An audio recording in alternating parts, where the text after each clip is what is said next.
I sat at my husband's bedside in room 412, listening to the steady, rhythmic beep of his heart monitor. His hand was warm in mine. He was recovering, stable, and finally sleeping peacefully after a terrifying cardiac event. Then my phone buzzed. A notification from Facebook.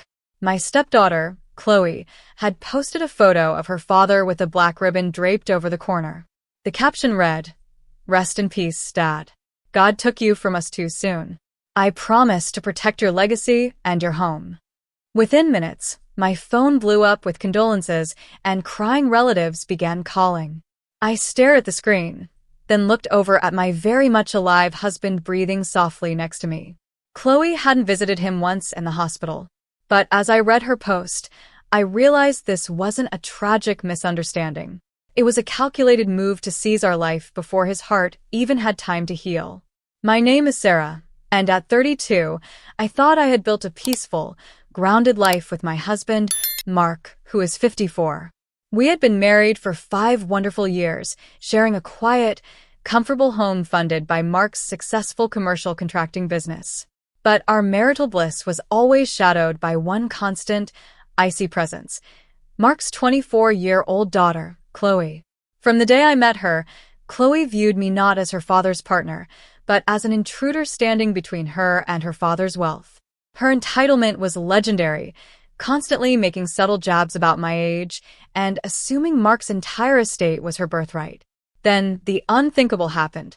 On a rainy Tuesday evening, Mark suddenly collapsed in the living room, clutching his chest. His sudden cardiac arrest shattered our quiet world in an instant. Sitting in the cold, sterile hospital room while he lay hooked to machines, exhausted and terrified, I had no idea that my husband's medical crisis was about to trigger Chloe's ultimate act of betrayal. Sitting in that dim hospital room, my hand trembled as I stared at my phone screen. Chloe's post was spreading like wildfire. Below the photo of Mark with the black ribbon, the comment section was rapidly filling with hundreds of shocked messages. Relatives, old business partners, and childhood friends were expressing their grief, sending prayers, and praising Chloe for her strength during this devastating loss.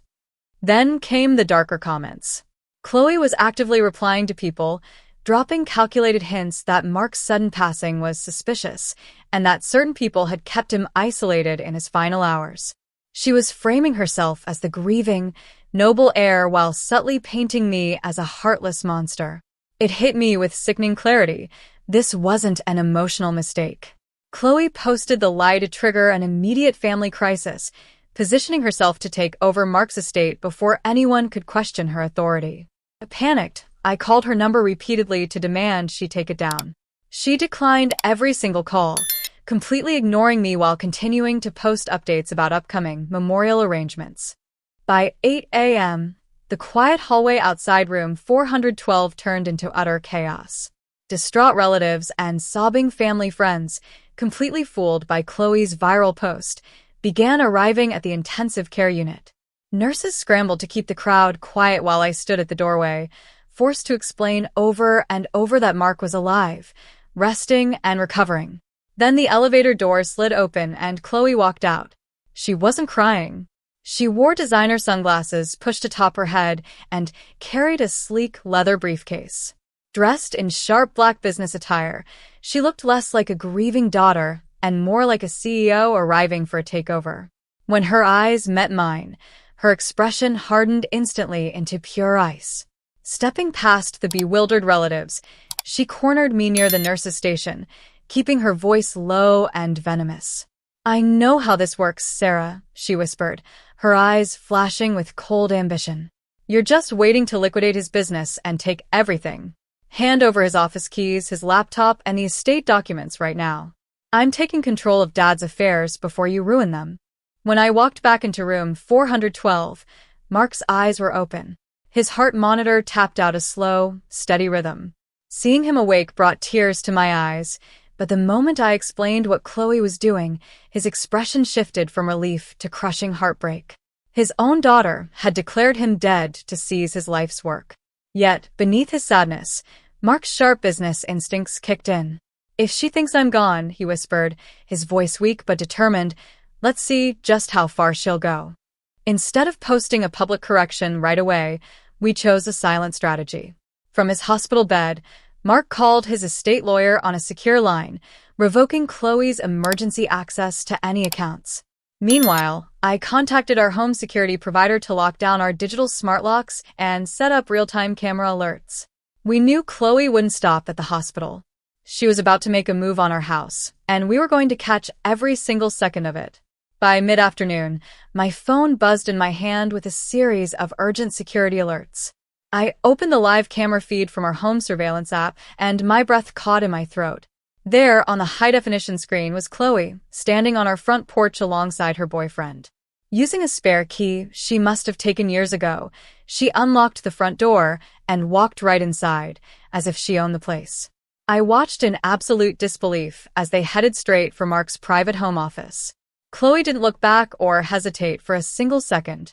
She began aggressively rummaging through his desk drawers, pulling out file folders, bank records, and property deeds. Her boyfriend held open a large leather duffel bag while she swept entire stacks of confidential legal documents inside. They even attempted to dial the master code on Mark's floor safe. I hit the record button on my phone, saving every frame of the high-definition footage, quietly gathering irrefutable proof of her trespass and felony theft. 2 days later, Chloe called an emergency family gathering at our house, believing I was still trapped at the hospital dealing with Mark's deteriorating condition. She had invited Mark's siblings, close friends, and key business associates to announce her self-appointed role as executor of his estate. Standing in our living room before 15 stunned guests, Chloe wiped away a fake tear and began her speech. Thank you all for coming during this dark time. As Dad's eldest child, I am stepping up to manage his affairs and preserve his legacy. I wouldn't start managing my legacy just yet, Chloe. The entire room gasped. The front door swung open, and I walked in, wheeling Mark right behind me. He was wearing a dark suit, his eyes sharp, clear, and fixed entirely on his daughter. Chloe turned dead pale, dropping her glass of water onto the rug. Before she could utter a word, Mark pressed play on his tablet, broadcasting the crystal-clear security footage of her ransacking his home office onto the living room TV for everyone to see. The room descended into utter silence as the footage played, showing Chloe's frantic theft in crystal-clear high definition. Mark looked at his daughter with a cold, unwavering focus. You declared me dead for money, Chloe. But legally and financially, you are the one who no longer exists in my life. The legal fallout was swift and merciless. Using the recorded footage and digital evidence, we pressed formal charges for illegal trespass and attempted grand larceny. Mark immediately updated his will, officially disinheriting Chloe from every single property, trust, and business asset, ensuring she wouldn't receive a single penny of his estate. With the toxic presence finally excised from our lives, Mark made a full physical recovery. We upgraded our home security, tightened our legal protections, and returned to the quiet, loving life we had worked so hard to build together. Now, I have to ask you, what would you do if a family member declared you dead just to steal your life's work? Let me know in the comments below.